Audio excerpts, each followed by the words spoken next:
Pero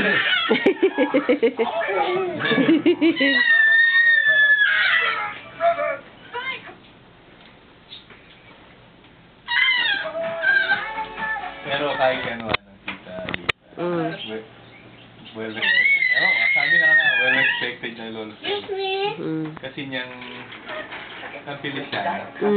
Niyang nagpipig ka pa niya mukha ay tita Lisa. Nilapit siya kay napilis siya para magkaing obra. Kahit sino ba, ano ba pangalan mo? Ako po si Lita, anak nito. Ganun ba? Kahit na lang, basta may kailangan, sabihin mo.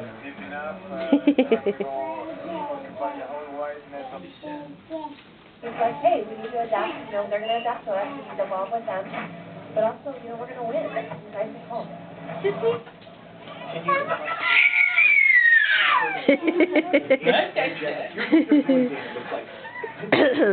Different depth. That's what Marcio said before the game. He sent out a rhythm, not the same serve every time. Absolutely. I said it at the top of that first set there. Max? Switching it around so much, going to different players, different speeds. You never get in a groove. And what I like most about Marcio is that he's so they're going to win, and he tells us that. So they will Brana into the angle 2-0. We'll take a look.